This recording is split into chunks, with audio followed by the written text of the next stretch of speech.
generando lesión. Entonces, básicamente, todos los antígenos, el complejo antígeno-anticuerpo, lo que va a hacer es mediar una reacción inflamatoria con posterior destrucción del mismo glomérulo, y si se destruye el glomérulo, va a haber una tasa de filtración glomerular disminuida. Entonces, esta lesión puede manifestar por un infiltrado leucocitario y una proliferación de células mesangiales y endoteliales. Obviamente, si mencionamos que es un proceso inmunológico mediado netamente por una respuesta inflamatoria, los primeros cambios que van a haber son engrosamiento, aparición de la matriz, engrosamiento del mesangio o de las células endoteliales en respuesta al proceso inflamatorio local crónico que está habiendo. Los inmunocomplejos que se depositan por periodos prolongados, como en el lupus eritematoso sistémico, producen ciclos repetidos de lesión provocando glomerulonefritis crónica, lo que les mencionaba. En el caso de la enfermedad del lupus eritematoso sistémico, que es una enfermedad inmunológica que en resumen el cuerpo se ataca a sí mismo formando anticuerpos contra cada célula que tenemos y produce una reacción inflamatoria, si no se la para con corticoides vamos a causar un ciclo repetido de lesión glomerular, y el ciclo repetido de lesión glomerular va a causar una glomerulonefritis crónica, y si el glomérulo se inflama y se destruye, causa insuficiencia renal. ¿Ya? Entonces, partiendo de ahí, vamos a ver las dos enfermedades más frecuentes que son asociadas al glomérulo como tal. Uno de ellos es el síndrome nefrítico y el otro es el síndrome nefrótico. Comparten ciertas características, cierta particularidad, pero tienen ciertas diferencias y ciertas diferencias de presentación entre cada uno, ¿no? Entendiendo el síndrome nefrítico, que es un proceso, ¿no? Caracterizado por la inflamación de los glomérulos. Esto se puede presentar en enfermedades multisistémicas, como por ejemplo lupus eritematoso sistémico o polivasculitis microscópicas. Las alteraciones más características de la glomerulonefritis aguda son la proliferativa y exudativa, y es un componente importante de la glomerulonefritis en semilunas. Entonces, en el síndrome nefrítico aparecen las células en semilunas en un entendido histopatológico del riñón como tal. Entonces, dentro del síndrome nefrítico, la causa o que lleva a un síndrome nefrítico, una de ellas es la glomerulonefritis aguda proliferativa postinfecciosa, posterior a procesos infecciosos, ¿no? Histológicamente se caracteriza por una proliferación difusa de células del glomérulo asociada a entrada de leucocitos. Y estas lesiones se deben típicamente a inmunocomplejos, ¿no? Antígenos desencadenantes, puede ser exógeno o endógeno, y el patrón prototipo de la enfermedad es inducida por antígenos exógenos en la glomerulonefritis postinfecciosa, lo característico, ¿no? Mientras que la nefritis por lupus es un ejemplo de las enfermedades inducidas por antígenos endógenos. Las infecciones más frecuentes son las estreptocócicas, y es por eso que el síndrome nefrítico se lo ve más frecuente posterior a infecciones respiratorias de vías respiratorias altas, por ejemplo los catarros asociados a estreptococo beta hemolítico del grupo A, ¿no? Entonces, el prototipo de la glomerulonefritis postestreptocócica es el prototipo de la glomerulonefritis causada por inmunocomplejos. Se presenta entre 1 y 4 semanas después de una infección estreptocócica de la faringe o piel, en el caso de la piodermitis como tal.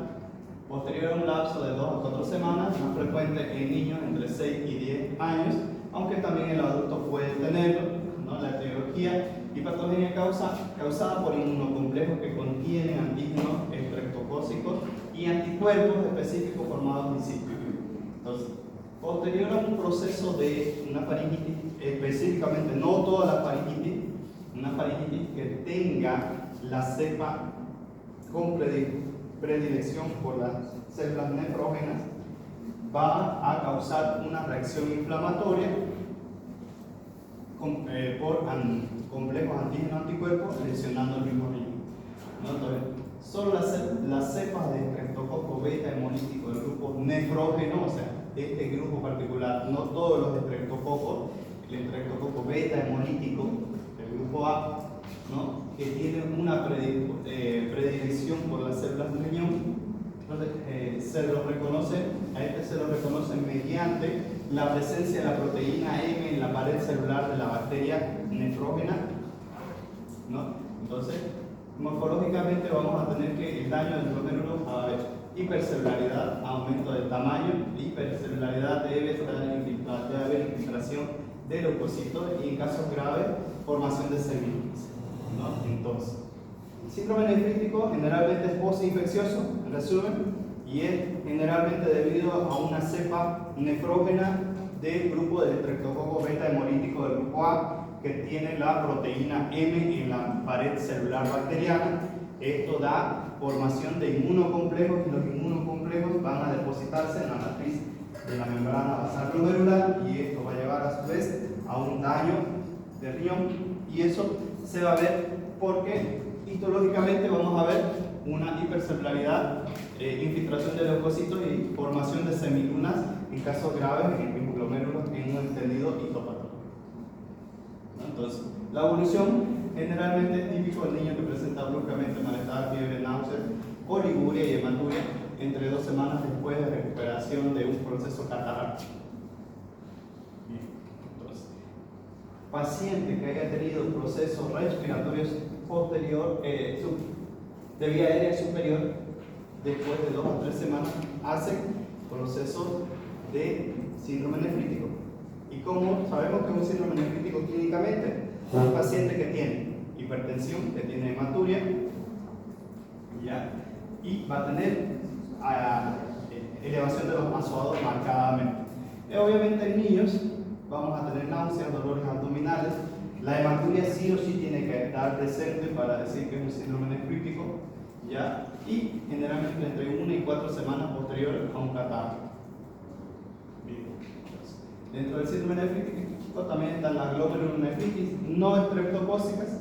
Entonces, hay algunos pacientes que no tuvieron procesos infecciosos previos 2 o 3 semanas antes, pero que desarrollan un proceso de síndrome nefrítico.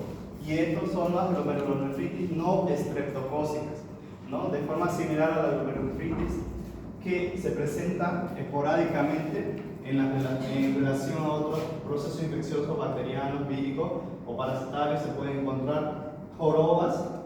Las jorobas de Huntington le dicen procesos no estreptocócicos, características de la nefritis por inmunocomplejo. La reacción celular inmunitaria es similar o básicamente la misma. Lo que cambia es el agente que desencadenó la glomerulonefritis, ¿ya? Entonces también se conoce la glomerulonefritis rápidamente progresiva con semilunas, ¿no? Que es un síndrome de lesión glomerular importante que denota etiología específica de glomerulonefritis. Histológicamente más frecuente es la presencia de semilunas mayor de los mismos glomérulos y esta puede ser de tipo A, de tipo 1, mediada por anticuerpos antimembrana basal glomerular, de tipo 2, inmunocomplejos y de tipo 3, pausa inmunitaria.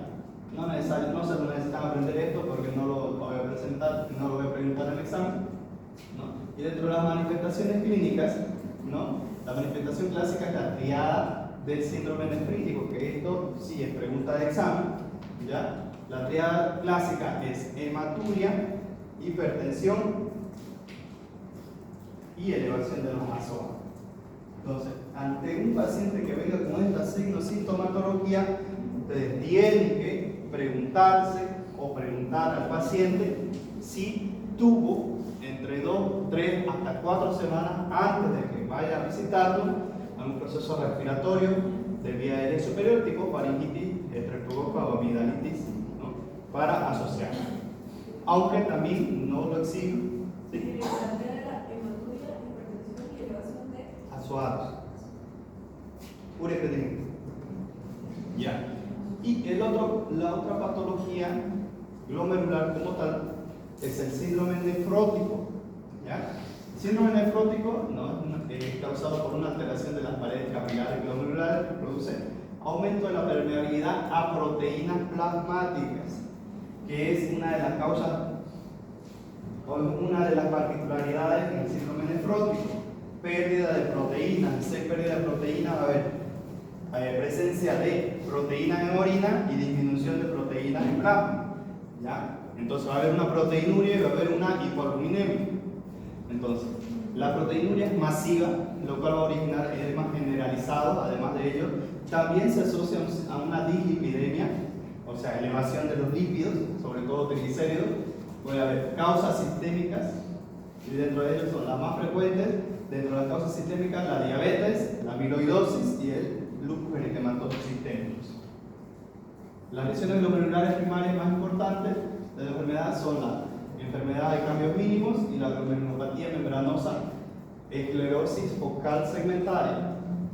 Entonces, la glomerulopatía membranosa se caracteriza por engrosamiento difuso de la pared capilar glomerular debido a una acción de depósito de IgG o inmunoglobulina G, siguiendo la vertiente de la membrana basal. O sea, los depósitos se engrosa la membrana basal glomerular debido a los depósitos de inmunoglobulina G.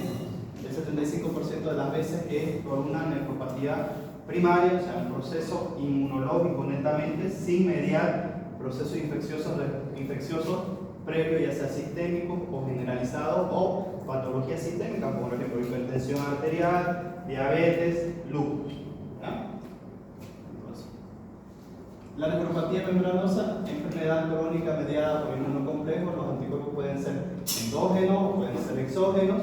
La nefropatía membranosa primaria se considera una enfermedad autoinmune, y la enfermedad con cambios mínimos se caracteriza por un borramiento difuso de las prolongaciones de las células epiteliales viscerales, sobre todo los podocitos, ¿no? Es la causa más común del síndrome nefrótico como tal. Entonces, la principal hipótesis implica una disfunción en lo que es una disfunción inmunitaria que da lugar a la elaboración de factores de células epiteliales que dañan o que causan una proteína. La glomerulosclerosis focal segmentaria, ¿no?, es la principal causa del síndrome nefrótico no agudo, caracterizada por una esclerosis y de algunos glomérulos afectando una porción del ovillo capilar. ¿No? La esclerosis del glomérulo quiere decir una fibrocicatrización del glomérulo por un proceso inmunológico o un proceso reactivo, un proceso infeccioso. En otras palabras, el glomérulo se vuelve duro y es como si formara una cicatriz dentro de él. Y al formar eso, no filtra y produce más pérdida de proteínas. Y al haber más pérdida de proteínas en ese riñón, va a tener más formación de esclerosis renal. ¿Ya? Entonces, y dentro del síndrome nefrótico también podemos ver o citar las nefropatías asociadas al VIH, la glomerulonefritis membranoproliferativa, la enfermedad de depósitos densos, ¿no? Y otra causa de glomerulopatías aisladas que no tienen que ver con el proceso inmunológico propiamente, pero está mediada por inmunoglobulina de tipo A, como por ejemplo la enfermedad de Berber, ¿no?, que se caracteriza por depósitos de inmunoglobulina A en las regiones mesangiales y además que tienen hematuria a repetición, siendo el tipo glomerulonefritis la más frecuente a nivel mundial, o sea, la causa más frecuente de glomerulonefritis a nivel mundial, ¿no? El diagnóstico es únicamente por detección de inmunocomplejos en los glomérulos, o sea, el diagnóstico de esta enfermedad como tal es por biopsia.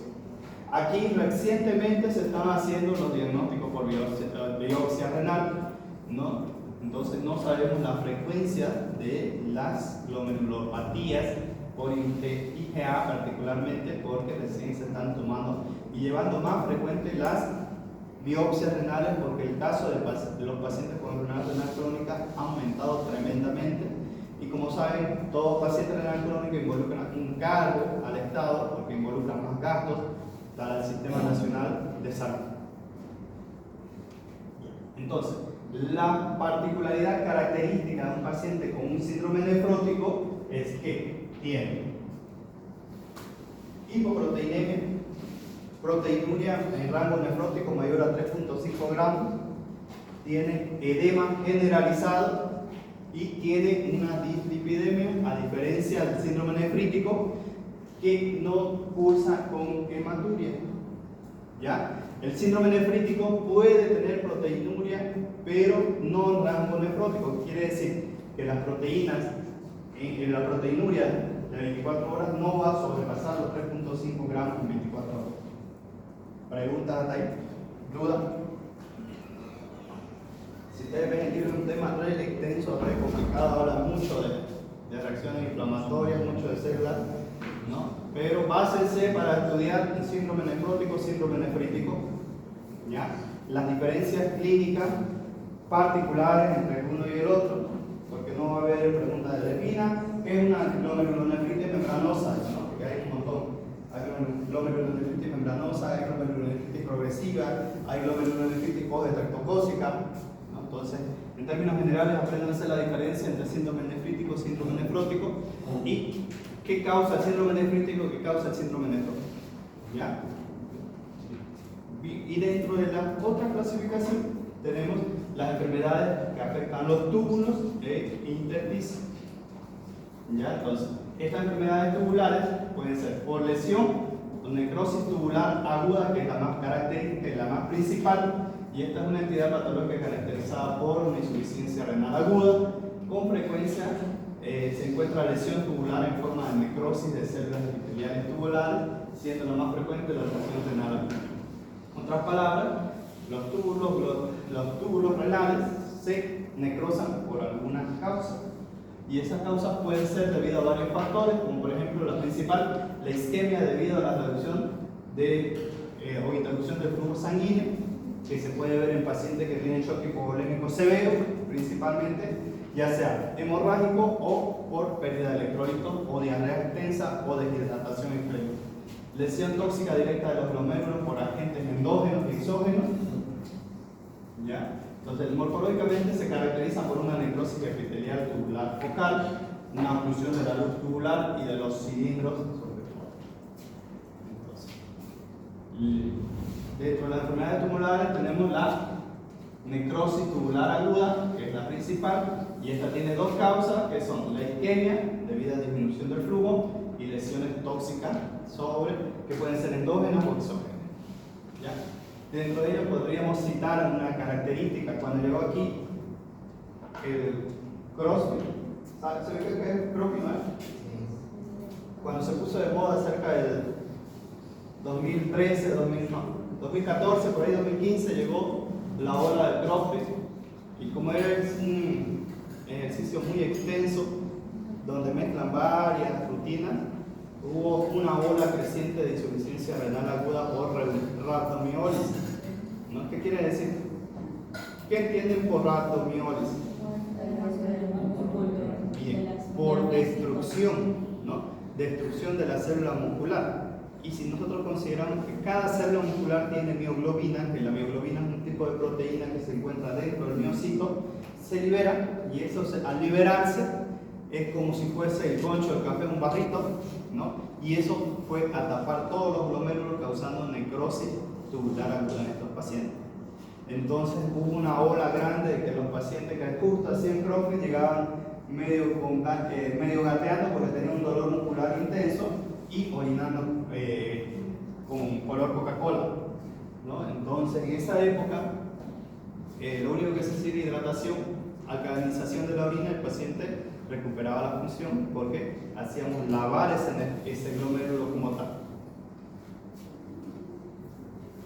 Y la otra entidad es la nefritis tubulointersticial, compromete el túbulo renal y el intersticio, ¿no? Y esta se caracteriza por una reacción inflamatoria de los túbulos y el intersticio de inicio gradual. Se manifiesta con azoemia, elevación de urea y creatinina, ¿ya?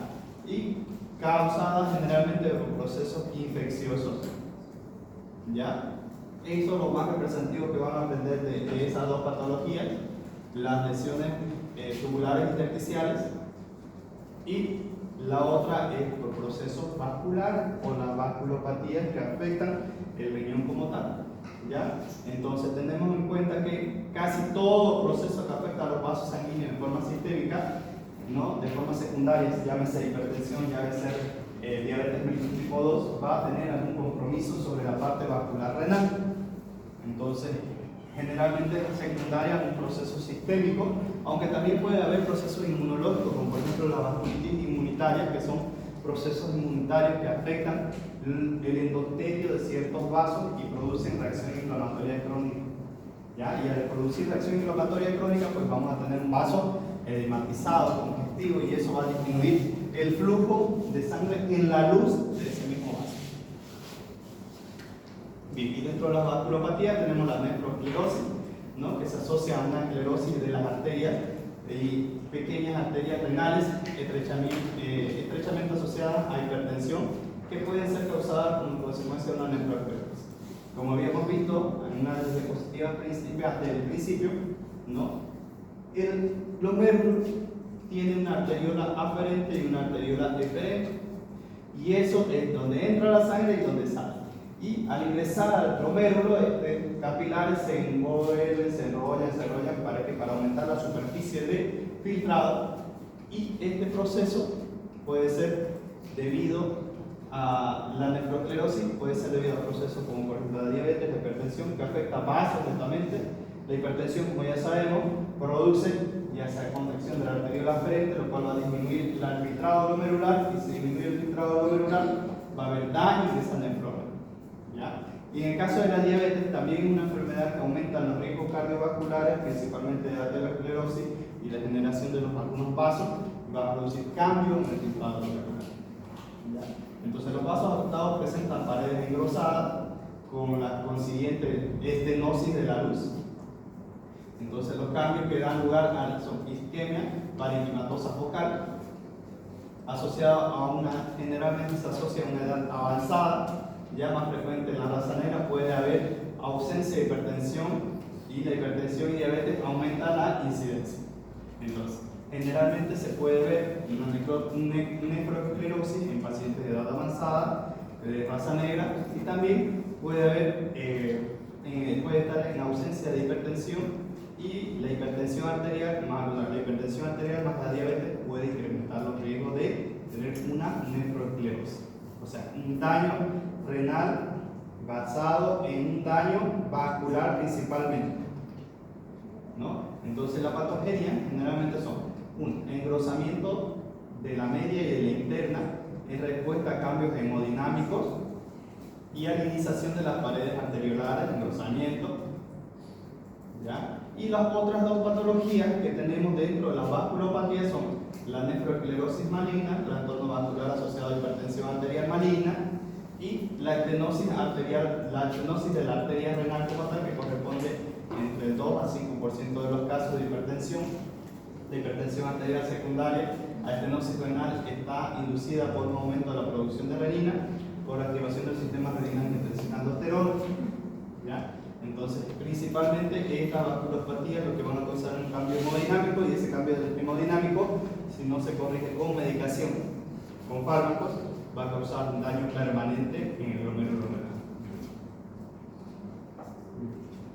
¿no? Son heterogéneas y comprenden. Hasta ahí vimos que tenemos los daños que pueden causar procesos glomerulares, procesos intersticiales y tubulares, procesos de vasculopatías, que serían las 4 formas que se puede dañar el riñón. Y aparte, muy aparte, tenemos las nefropatías quísticas, que es nada más que un trastorno hereditario del desarrollo que se ha adquirido. Son razonablemente frecuentes, a menudo plantean un problema diagnóstico como tal, y se pueden confundir con tumores. Y esto no es nada más que la nefropatía quística, que la formación de múltiples quistes en todo el parénquima renal, generalmente bilateral. Este es un riñón normal y este es un riñón poliquístico, y estos quistes van a destruir gradualmente el nefrón o la nefrona, y si se destruye la nefrona, pues van a causar que el glomérulo pierda la tasa de filtración glomerular y causar insuficiencia renal. Entonces, dentro de la nefropatía quística tenemos la nefropatía poliquística y la enfermedad quística medular, ¿ya? Entonces, entendiéndose que la nefropatía poliquística es un trastorno hereditario que se caracteriza por múltiples quistes en ambos riñones y destruyen el parénquima renal, causando insuficiencia renal, ¿no? Entonces, y la enfermedad quística medular, que son básicamente la misma, pero esta enfermedad poliquística medular solo afecta la médula renal y no todo el riñón como tal, ¿ya? Y dentro de las también causas de nefropatía tenemos las uropatías obstructivas, que son mucho más fáciles Y como su nombre lo dice, es por algún proceso obstructivo que causa enfermedad renal o daño renal, ¿no? Entonces, que pueden ser malformaciones congénitas, pueden ser cálculos urinarios, puede ser hipertrofia prostática, pueden ser tumores y procesos inflamatorios. Cualquiera de ellos pues, puede originar una obstrucción de la eliminación de orina. Normalmente va a desencadenar que inicialmente la pelvis renal se dilate y eso pueda causar daño en la corteza glomerular, causando insuficiencia renal. Otra de las causas principales son los litos, ¿no? Un cálculo que se formó en riñón y ese descendió y se obstruyó la causa principal. La otra causa es la hiperplasia prostática, que produce una obstrucción de la vía urinaria y por ende del vaciamiento de la vejiga y por ende puede aumentar retrógradamente la presión hacia el riñón. ¿Dudas? ¿Preguntas? Van a ver que este tema del libro es larguísimo. Me tomé todo el fin de semana entendiendo. ¿Ya? Entonces, solo lo que les he tocado aquí, porque hay varias cosas que he obviado del libro que no es frecuente. ¿Ya? Usted dijo que, bueno, se puede desarrollar una enfermedad renal y después una insuficiencia respiratoria, ¿verdad? ¿Qué? Más fuerte. Usted dijo que en algunos casos se puede desarrollar falla renal y después una insuficiencia respiratoria. El síndrome de Group Pasteur. Exactamente. ¿Qué trata primero? ¿El síndrome? ¿Qué trata primero? ¿La insuficiencia? Los dos.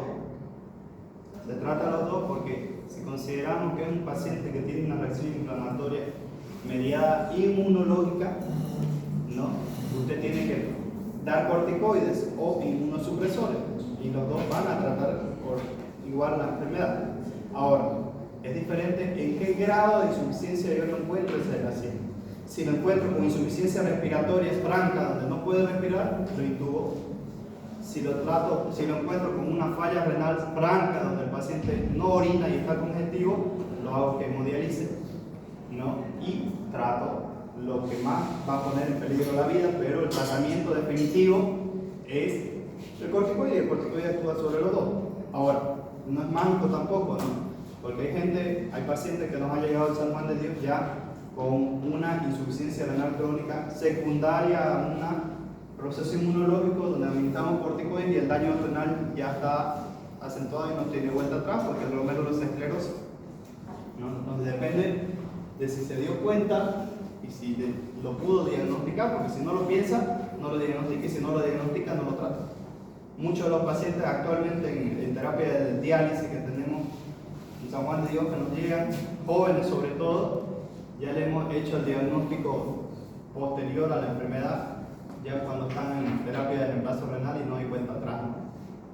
Entonces, mientras más rápido lo trate, lo encuentre, más rápido voy a tener efectos sobre la medicación y puedo revertir esa falla renal. Pero si ya es muy avanzado, el glomérulo se esclerosa y no hay cómo desesclerosar el glomérulo, ¿no? O sea, revertir ese daño. ¿Dudas? ¿Preguntas?